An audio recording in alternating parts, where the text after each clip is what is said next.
to see the world for what it truly is. The night moves forward. And then a bunch of spiders. Okay. You know what? I was kind of open to the idea that maybe this game would convince me, for Bloodborne to ever come to PC. Give it a shot. Then I saw those spiders fall, and now I will never touch this game. Hey there, guys. All right, today we are back with some more Vati, but this time I am watching Bloodborne's Story Explained. Now, for those that maybe are coming in new, I have only beaten Elden Ring out of all the From Software games. Have never touched Bloodborne. I did touch Sekiro for like 2 hours, and I was really, really bad at it, and I gave up on it a few years ago. So I am completely unfamiliar with Bloodborne. For those that also are new, in terms of explaining the title a little bit, I am currently unpublished. I am sending the fifth book that I have written to agents and stuff right now. I am on submission, trying to get an agent. So we'll see if I can finally get a book out in the store. I do not plan on self-publishing unless I suddenly have a lot of money available to me, which I currently do not, because I am a perfectionist. So there's so much you have to handle that I just want to do it through the traditional publishing scenario. So yeah. If you catch me live, if you go follow me over at Twitch, sometimes I do stream some map making, specifically of the making maps of the fantasy world that are where I set my fantasy stories that I am currently trying to get published and whatnot, blah blah blah. So if you want to, chime in and check in during those, I do plan on actually, I'll probably have actually done one rather recently. I kind of want to start doing those weekly again. Specifically on Mondays. Might call it Map Making Mondays. Triple M. But anyways, the rambling done. Let's go ahead and dive into Bloodborne's story, which I have heard is the best of the From Software stories. The oldest and strongest emotion of mankind is fear, and the oldest and strongest kind of fear is fear of the unknown. Oldest and strongest emotion of mankind is fear. I disagree. I think it is love. But the oldest and strongest kind of fear is fear of the unknown. Absolutely. Yeah. No, the unknown is goddamn terrifying. H.P. Lovecraft. Our eyes are yet to open. Fear the old blood. These were the words spoken between Master Willam and Lawrence, from the cautious teacher to the ambitious student. Fear what you do not understand. Fear the old blood. And so our story begins, as you might have guessed, with blood. Ancient blood. Deep below the city of Yharnam lies the ancient underground labyrinth of Tumeru. You know it as the Chalice Dungeons. The old labyrinth was carved out by the Tumerians, superhuman beings that are said to have discovered a sinister truth. The hunters had another name for the labyrinth. They called it the Tomb of the Gods, for below they found traces of godlike beings named the Great Ones. The Great Ones could function on transcendental What kind of fuck? Ew. planes of thought, meaning they had No, it got worse. elevated their consciousness beyond the physical realm. The benefits of operating on this plane are unclear. Perhaps it was in the name of immortality, or perhaps power, as even beyond, the Great Ones could interfere with beings and events in the waking world. Whatever the case, it is clear that some sort of ascension took place, as there are numerous references to some Great Ones being left behind. Of all the strange life forms that reside in the nooks and crannies of the old labyrinth, the slugs are clear signs of the left-behind Great Ones. One such Great One appears to be abandoned Ebritus, a left-behind being who apparently did not ascend with her brethren. One day, Ebritus would be discovered by the humans above in a crusade. But man, watching this, even though I do have a lot of gripes with Elden Ring, watching this gameplay, I'm like, damn. They have made it more user friendly, more the combat more player friendly. Specifically, this targeting. I don't know, this one seems janky. That begins with a character named Willam. Master Willam presided over a prestigious place of learning, Bergenworth. Situated by a tranquil lake and secluded within a gigantic forest, Bergenworth housed the minds that would change the world. In fact, everything sacred in Yharnam came to be traced back to Bergenworth, including the most influential characters within our story. Bloodborne's lore is very character-driven, and there are 5 who I'm going to help you become familiar with. There was Master Willam, Runesmith Carol, Lawrence, Mikolash, and Gurman. I'll introduce them to you in the order that they become relevant in the story. As I said, Master Willam was the head of the school at Bergenworth. The man was obsessed with the truth and believed in pushing the limits of humanity. In almost every dialogue and description, Willam is referred to as Master or Provost, clearly deserving of a great deal of respect. Many would eventually diverge from his tutorage, but few can say that they didn't owe everything to his research, for while Willam presided over Bergenworth, the scholars there discovered terrific things in the tombs below the city of Yharnam. Once, a group of young Bergenworth scholars discovered a holy medium deep within the tomb. This led to the founding of the Healing Church and the establishment of blood healing. It's hard to be sure exactly what was found, but we do know it was related to the Great Ones. On the ground floor of Bergenworth College, we find the Pearl Slugs, remnants of the Great Ones, and at the very top of the college, we find the empty Phantasm Shell, an empty invertebrate shell that is said to be the familiar of a Great One. After this discovery, whatever it was that showed them that the Great Ones existed, the Bergenworth scholars launched an inquiry into the Great Ones and the Old Blood. For from this point onwards, there is an explosion of lore and history and references to what the scholars found in the tombs below Yharnam. Many of these references come from Runesmith Carol, the second character of our story. Carol transcribed the inhuman utterings of the Great Ones into what we now call Carol runes. In true Lovecraftian fashion, it is really likely that it's impossible for humans to comprehend the speech of the Great Ones, but Carol apparently had a knack, a talent, for creating a visual representation of the Great One's words. The hunter who receives this workshop tool can etch Carol runes into their mind to attain their wondrous strength. Provost Willam would have been proud of Carol's runes, as they do not rely upon blood in any measure. This statement is curious. It tells us 3 things. First, Provost Willam and Carol were close, as Willam would have been proud of him. And second, Willam did... Does that, though? I mean, I can see that interpretation there for that. Yeah. But this is what I mean when I've talked about it in the the Elden Ring videos. The writing in From Software games is good. They have some good writers. They're able to convey that sort of stuff in so few words. That is a genuine, true marker of talented writing, skilled writing. Didn't have a chance to be proud, so it's possible that the 2 lost contact. And thirdly, and most importantly, Willam would have been proud because the runes did not rely on blood. In other words, Willam did not approve the use of the Old Blood, the blood found in the Tomb of the Gods. The Metamorphosis rune states, the discovery of blood made their dream of evolution a reality. Metamorphosis and the excesses and deviation that Well, why are you killing the old man? What the fuck? followed was only the beginning. Willam believed in a different path. He believed in attaining more insight, for humanity's eyes had yet to open. The Eye rune states that Master Willam looked to beings from higher planes for guidance, and sought to line his brain with eyes in order to elevate his thoughts. And with these descriptions, you should have some idea of the scale of ambition of these characters. With the discovery of beings greater than them came a desire to ascend into godhood, to push humanity into its next stage of evolution. The only question was, how? Blood or insight? And this was a question that split the ranks of the Bergenworth scholars. It's how we arrived at the cutscene we started at earlier, with Master Willam and Lawrence parting ways. Master Willam, I've come to bid you farewell. Oh, I know. You think now to betray me. From this cutscene, we can infer that Lawrence was a high-ranking student of Master Willam.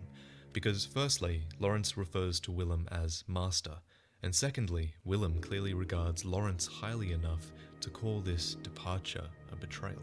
No, but you will never listen. Lawrence disagrees. He does not see it as betrayal, and here we come to the heart of what their disagreement is about. Essentially, it boils down to the difference between the two resources in the game. Willam believes man requires insight and knowledge to ascend. Lawrence believes in the power of blood. Lawrence attempts to reassure Willam, telling him he will always fear the old blood, but that this fear will not stop him using it. I tell you, I will not forget our adage.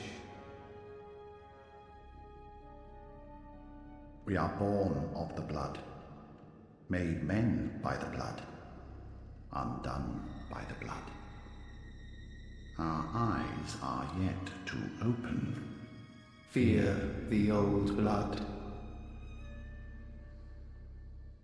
I must take my leave. Lawrence leaves the Byrgenwerth scholars, presumably with a small group of rebels, and goes on to found the Healing Church. Willam remains at Byrgenwerth and attempts to elevate his thoughts to a higher plane. He will return to our story at a later time, so while I tell you of what Lawrence went on to do, imagine Willam here in Byrgenwerth, sitting in his rocking chair over the lake, musing on how to acquire insight and elevate his thoughts to a higher plane. Everything Lawrence would come to achieve was based on the knowledge he had come by in Byrgenwerth. In retrospect, we clearly see why Willam saw Lawrence's departure as a betrayal. Perhaps Willam himself even planted these ideas in Lawrence's mind. A note in the lecture hall reads, "Master Willam was right. Evolution without courage will be the ruin of our race." Lawrence had courage, but it is likely that his courage bordered on arrogance. The Byrgenwerth student uniform states, "The Healing Church has its roots in Byrgenwerth and naturally borrows heavily from its uniform design. The focus not on knowledge or thought, but on pure pretension would surely bring Master Willam to despair if only he knew." So Lawrence threw caution to the wind and put his faith in the old blood. Think on human history. Imagine if, in any era, a Oh, just a casual London street here. Most jolly. church was founded that had access to a substance that could cure any illness. Imagine if this church gave it freely to a city, how powerful that city would become, and how powerful the church would become within it. This is exactly what happened in Yharnam. People came far and wide to be treated with the miraculous blood of the gods, and the people of Yharnam put their faith in the Healing Church. In fact, what happened in Yharnam is eerily similar to what happened in the tombs deep below, where the blood was originally found. And as you know, many Chalice dungeons, especially those of Loran, are now overrun by horrific beasts. The lower Loran Chalice states, "There are trace remains of medical procedures in parts of ailing Loran. Whether these were attempts to control the scourge of the beasts or the cause of the outbreak is unknown." The ailing Loran Chalice states, "The tragedy that struck this ailing land of Loran is said to have its root in the scourge of the beast. Some have made the dreaded extrapolation that Yharnam may be next." Yharnam was next. Through overuse of the healing blood, the city would eventually succumb to the scourge of the beast. Until then, though, Lawrence and the Healing Church managed to grow in power with the miraculous healing properties of their special, yet infected, blood. Yharnam grows to become a city of worship and fear. As you explore throughout the city, you see the influence of the church everywhere. With Yharnam's resources, Lawrence clearly had the power to grow the church beyond what would have been possible at Byrgenwerth. All the while, he continued exploring the labyrinth below Yharnam. The Tomb Prospector said reads, "Attire of the Tomb Prospectors who explore the old labyrinth on behalf of the Healing Church. The Healing Church traces its roots to Byrgenwerth and is therefore aware of the ruins' true importance. These ruins contain much more than hunter trinkets. Indeed, they hide the very secrets of the old Great Ones, sought after by those with the insight to imagine greatness." On top of this, Lawrence split I'm trying to keep track of everything going on, and it is hard. Right? Like, I mean, what he's doing here is admirable, because, like, right, this game is like, I don't know how long Bloodborne is. I'm gonna just say 20 hours at least. Maybe long 40-hour game. I don't know. But you know, and he's explaining that story in 30 minutes. So I feel like it is going to be a bit hard to keep Split the track church of. into multiple branches, each with a different purpose. There was the choir, the school of Mensis, and the workshop. We'll get to these branches as they become appropriate, but the main purpose of the church, at least to the people of Yharnam, was the administration of blood healing. Within the grand cathedral itself lies a note that says, "Heir to the ritual of blood, purveyor of ministration, place your hand upon the altar's sacred covering and inscribe Master Lawrence's adage upon your flesh." Blood ministers would have been those who administered the blood healing. How else would the people of Yharnam be so obsessed with blood? In Yharnam, they produced more blood than alcohol, as the former is more intoxicating. Ew. However, the ministration of blood was likely a means to an end, for the healing church still intended to commune with the Great Ones, in hopes of ascending humanity to a higher plane. This task was given to the choir, a group who were a part of the healing church. Members of the choir are both the highest-ranking clerics of the healing church and scholars who continued the work that began at Byrgenwerth. The eye covering indicates their debt to the teachings of Master Willam, even though their paths diverged. The choir, garbed in black and white, with the familiar eye covering, occupied the upper cathedral ward. It seems to have been their job to research and make contact with the Great Ones. The Great Is Chalice became the cornerstone of the choir, the elite delegation of the healing church. It was also the first great chalice brought back to the surface since the time of Byrgenwerth and allowed the choir to have audience with Ebritus. Ebritus was the left-behind Great One, who came to reside below the Grand Cathedral. We are told that the Grand Cathedral is the birthplace of the healing church's special blood, and if the church were indeed using the blood of the Great Ones, then who's to say it wasn't Ebritus's blood? The Augur of Ebritus is one of the secret rites of the choir, used by the high-ranking members of the healing church. Use phantasms, the invertebrates known to be augurs of the Great Ones, to partially summon abandoned Ebritus, one of the few rites that allow one to directly utilize the power of the Great Ones and evidence that the choir had approached the eldritch truth. The Augur of Ebritus is an arcane method of fighting that was actually shared with the second subsection of the healing church, the School of Mensis. The upper echelons of the healing church are formed by the School of Mensis, based in the Unseen Village. This brings us to our next important character, Mikolash, who was likely the head of the School of Mensis. The School of Mensis was, as the name implies, a place of learning, research, and experimentation for the healing church. Their student set reads, "The healing church has its roots in Byrgenwerth and naturally borrows heavily from its uniform design." The school was based... We'll say that fight looks like it's one of those bullshit fights with Mikolash there, because that's a compact room and he's able to do that kind of AoE thing that looks like it covers the entire fucking room. I hate that stuff. in Byrgenwerth and naturally borrows heavily from its uniform design. The school was based below Yharnam in a place called Yahar'gul, the Unseen Village. Clearly, the work of Mensis was intended to be kept a secret from the people of Yharnam. In fact, as time went on, the school increasingly seems to have been working alone, even separately from the healing church itself. The Yahar'gul attire tells us, "The hunters of Yahar'gul answer to the village's founders, the School of Mensis. Hunters in name only, these kidnappers blend into the night wearing this attire." These were not true hunters. That title was saved for the third subsection of the healing church, the Hunters of the Workshop. These capable warriors of the church appeared as the scourge of the beast began to show in Yharnam.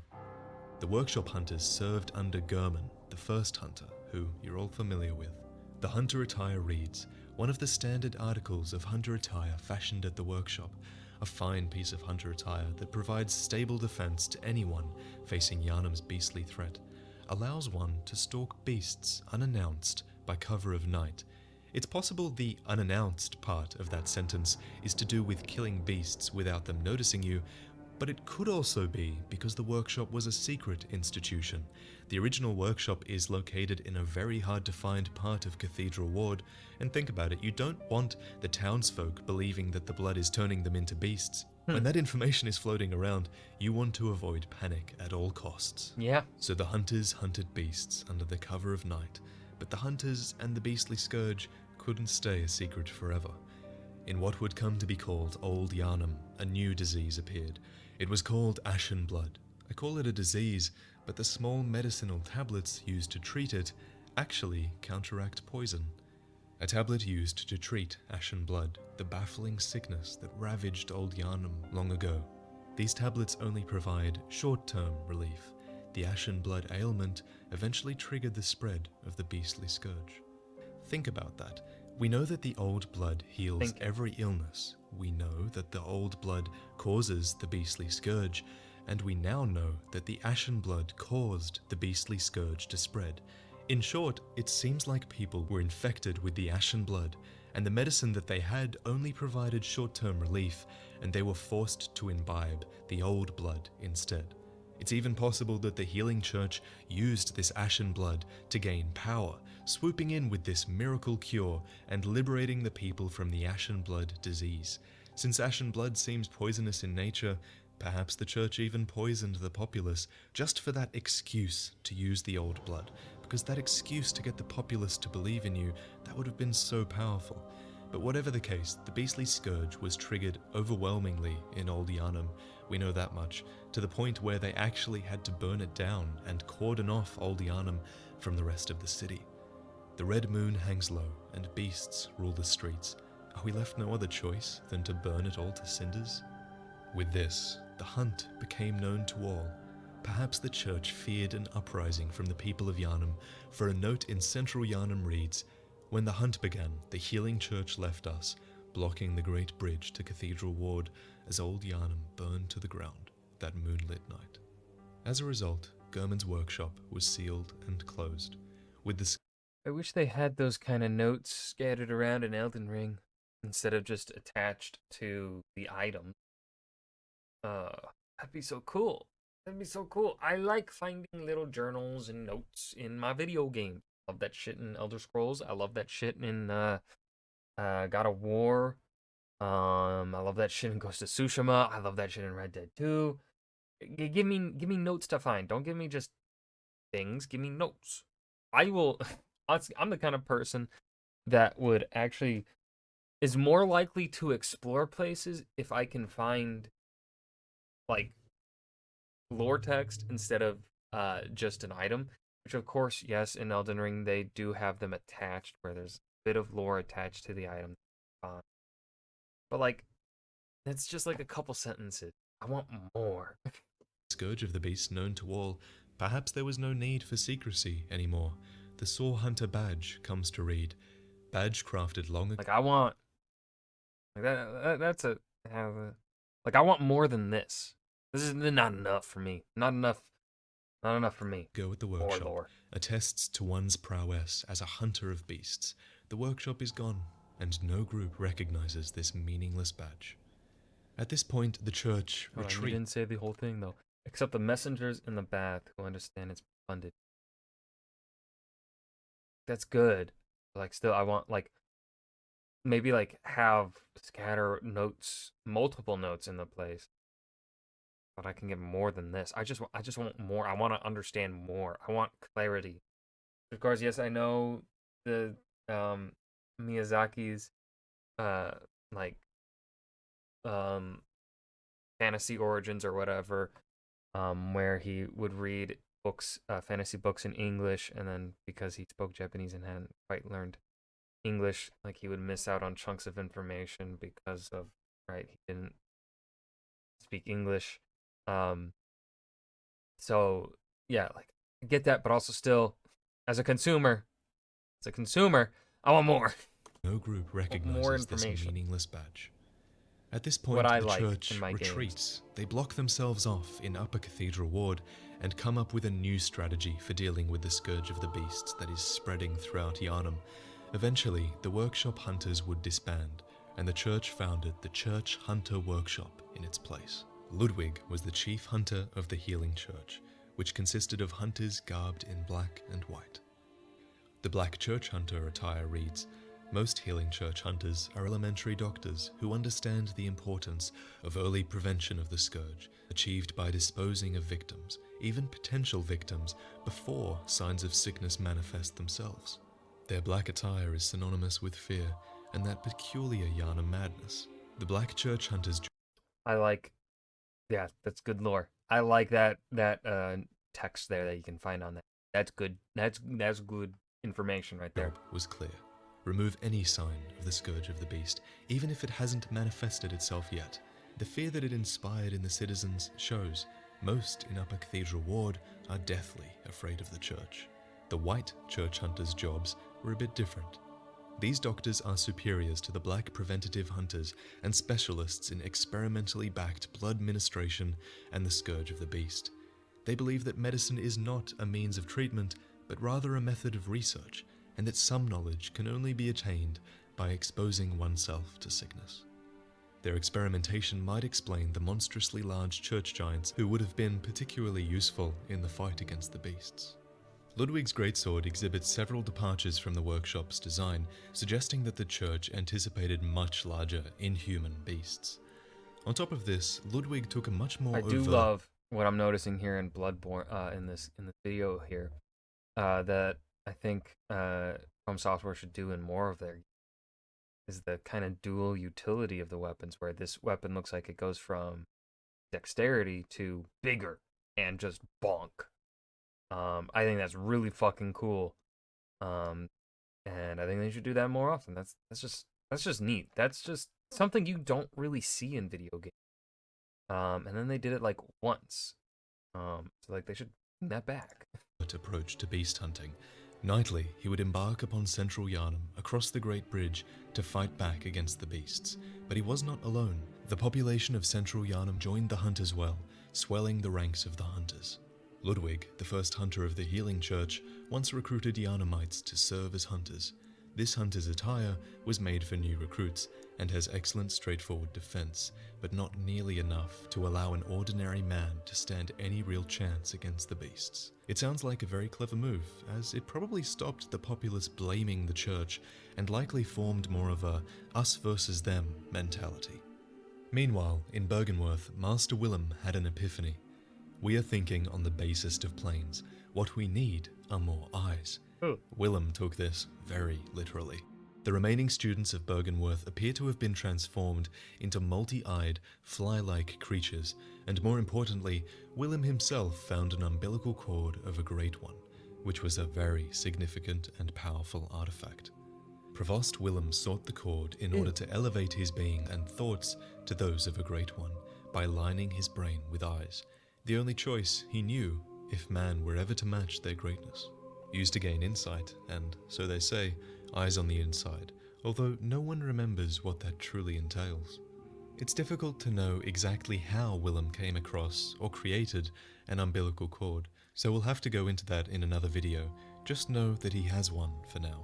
When we encounter Willam, he directs us to the Great Lake. The power of great bodies of water is actually referenced in a few runes. Great volumes of water serve as a bulwark guarding sleep, and an augur of the eldritch truth. Overcome this hindrance and seek what is yours. The lake and what lies within it hides the truth.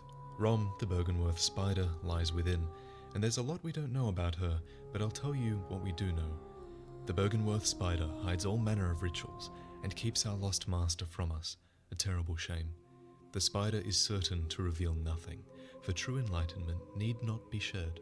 I believe this is what the vacuous part of Rom's name refers to. This creature is somehow hiding the true nature of the world, and when you defeat it, you don't need insight to see the world for what it truly is. The night moves forward. And then a bunch of spiders. Okay, you know what? I was kind of open to the idea that maybe this game would convince me, for Bloodborne to ever come to PC. Give it a shot. Give it a good old jolly try. Then I saw those spiders fall. And now I will never touch this game. The blood moon descends, and after killing Rom, we are finally granted access to what remains of Yahar'gul, home of Mikolash and his School of Mensis. The School of Mensis appears to have grown apart from the Healing Church and the Choir. There is little information on Mikolash and his school, but we can prove that there was a split. Firstly, Mikolash uses the Augur of Abritus, a secret rite of the Choir shared among the high-ranking members of the Healing Church. This suggests he was trusted with this information and was once a sane member of the church. To prove that there was a split between the Healing Church's choir and the school, we note clear signs of distrust and fighting between the groups. Imprisoned inside Yahar'gul is the corpse of a member of the choir, and inside the Nightmare of Mensis, we find who the official guide calls Edgar, acquire intelligence. Clearly, the choir was suspicious of what was going on in Yahar'gul with the school of Mensis, and based on what we find there in Yahar'gul, it seems Oh, disgusting. the choir had good reason to be. The school of Mensis were attempting to commune with the Great Ones, and they succeeded. As Willam did, they found an umbilical cord. We find 4 cords in the game They're too obsessed with these umbilical cords. that allow contact with the Great Ones, and Mikolash had one. This cord granted I like how Mensis that thing is audience with looking at me. Murgo, but resulted in the stillbirth of their brains. As we know, most Great Ones reside in the Nightmare Realm, and whatever ritual they performed with this cord ripped Mensis and its students into a nightmare. That's why you find the lecture hall in the nightmare, and that's why there's hundreds of dead students throughout Yahar'gul, all wearing the cage that appears to have delivered them to their harrowing nightmare. Mikolash's corpse provides a gateway into the nightmare, and we find him here, clearly insane, wandering the halls. Mikolash believes that it's possible to ascend towards becoming a Great One, citing Rom. Wait, do you fight him? Like, is it... Ooh, that's a really cool boss fight there that I think they should utilize more often, this kind of stuff. Or like, right, like, it looks like you fight him throughout kind of like a nightmare. That's fucking cool.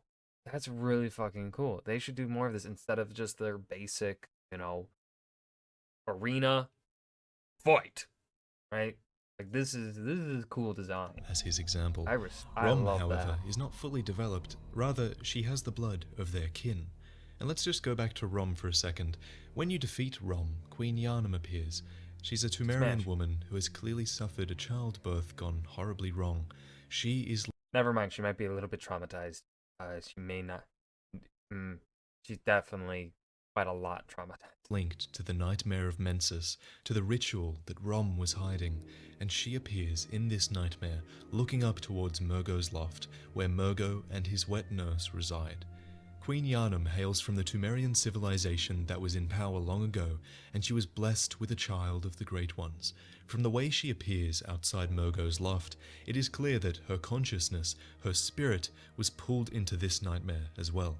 Even when you encounter Queenyanam's real self in the Tumerian tombs, the baby Murgo screams whenever you hit her, and even when you kill Yanam in the tombs, it is clear that she is not actually dead.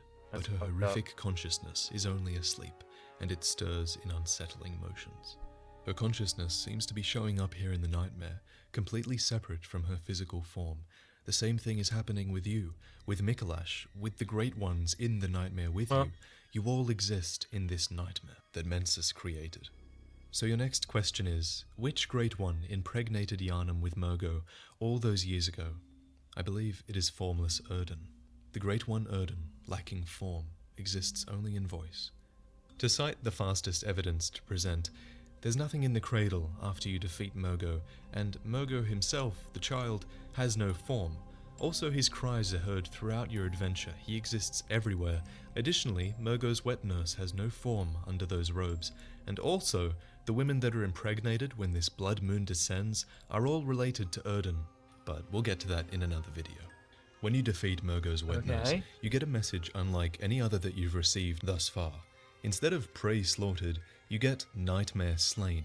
You defeated a true Great One that's elevated its consciousness to the nightmare realm, and the game is nearing its end. However, all of this should make you think, the nightmare of Mensis isn't the only dream world I've set foot in, is it? This entire time I've actually been journeying out from the hunter's dream, guided by lanterns that led me to Murgo and her wet nurse, all of which is made possible by Gurman and his doll. Travel to the hunter's workshop in the waking world and seek the truth. Every Great One loses its child and then yearns for a surrogate. The third umbilical cord precipitated the encounter with the pale moon, which beckoned the hunters and conceived the hunter's dream. Next to the cord is the unanimated doll.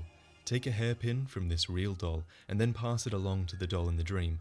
When you give her the hairpin, she sheds a single tear, which reads, "Created from the shining silver doll tear, this blood gem is a quiet yet unfaltering friend that continually restores HP, the life essence of a hunter. Perhaps this doll's creator had wished for such a friend, albeit in vain." It's clear that Gurman called upon the Great Ones using an umbilical cord, similar to the manner in which Mikolash did. The Great Ones that inhabit the nightmare are sympathetic in spirit and often answer when called upon. Gurman, lonely and lacking purpose after the church had no more need for his workshop, must have called upon the Great Ones. A Great One responded, the pale moon presence, and imprisoned Gurman within the dream. For while Gurman sleeps, he utters this rare piece of dialogue that clearly shows he does not want to be here. Oh, Lawrence, Master Willam, Oh. somebody help me. Unshackle me, please. Anybody. I've had enough of this dream. The night blocks all sight. Oh, somebody, please. So for what purpose was the dream conceived? Well, the doll tells us that countless hunters have passed through here, and all of the graves tell us that as well. And Eileen and Jura both have dialogue that is testament to that fact. They talk about how they've been through this dream before as well.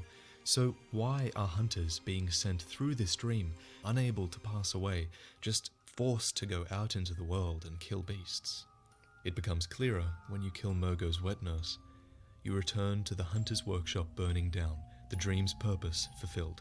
Ergo, the purpose of your dream and your hunt appears to have been to slay a great one. 3 endings are presented to you. The first. Gurman offers you a way out of the dream. He asks you to accept your death, for if you do, then you'll awaken in the waking world of Yharnam, and your consciousness will be no longer linked to the dream. The trophy for this ending reads, "You lived through the hunt and saw another day." The second option is to reject Gurman. He suggests that to do so must be a decision caused by madness, and he pits his will against yours to forcibly remove you from the dream. All the while, he entreats you to accept your death and be freed from this dream. If you overpower Gurman, we meet with the Moon Presence, the being that appears to have conceived this nightmare. Just like the nightmare Murgo conceived, it embraces you, and in the cutscene to follow, we see ourselves performing the same role that Gurman did, hosting the dream, likely a slave to the Moon Presence, or perhaps its surrogate child, guiding hunters throughout this dream in an effort to slay Okay, so obviously those 2 decisions are not the best ending.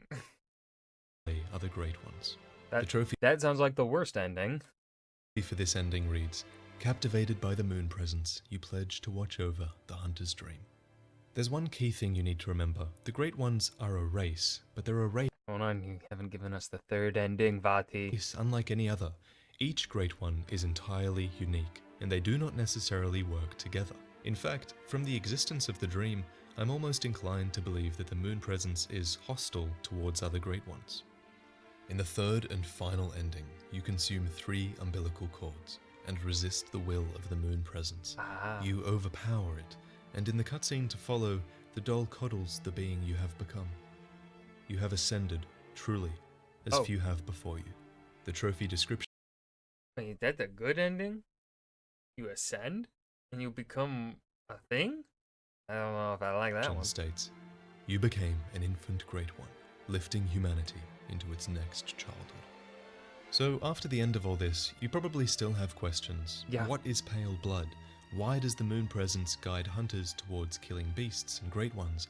Which ending is the good ending? For all this and more, you need to be subscribed to the channel. I'll have another Holy video fucker. out soon analyzing the endings, and from here on out, the channel should split into 3 main parts. There's going to be the lore hunting series, where we focus on one aspect of the lore and really figure it out. There's going to be Prepare to Cry, which is my favorite series. It's a series where I tell the story of a character within Okay. We already know that bit stuff. Oh, god damn. Okay. Okay, this was intriguing, I think. Oh man, it's interesting. It's very interesting. However, I think the game is yeah, I don't know if it would be up my alley. I don't know. Cuz like one I can get over my dislike of this sort of gameplay style as long as there's lore and stuff, like as long as the story is good enough in my opinion to supersede my struggles with the gameplay, right? Like, one has to be like, if I don't care for the story, then the gameplay has to be good. If I do not care for the gameplay, then the story has to be really good, and I have to be able to follow along with it. For me, Elden Ring, I could not follow along with the story despite using a guide. It wasn't my cup of tea. So I don't know if Bloodborne is any better. I think based off of this, Bloodborne seems like a much more linear world, which, or as I've said in Elden Ring videos, the style in which From Software likes to tell their stories, I think better fits into a more linear world design instead of an open world design. Just makes you able to track what the fuck is happening a lot more easily. Makes the story more comprehensible, in my opinion. But yeah, this was really good. You can definitely tell Vati has improved so much as a storyteller and writer from this video, because this video is pretty old. This is like 7-8 years old. Vati, you can tell Vati has improved just a whole bunch. But even back here, he was still very, very talented. So yeah, I really do love Vati's videos. They like, oh man, I'm really not a From Software fan, but Vati is. I am a fan of Vati. I will say that. I hope you guys enjoyed this as well. Remember to hit that like button and subscribe for more. I will see you guys in the next video. Peace.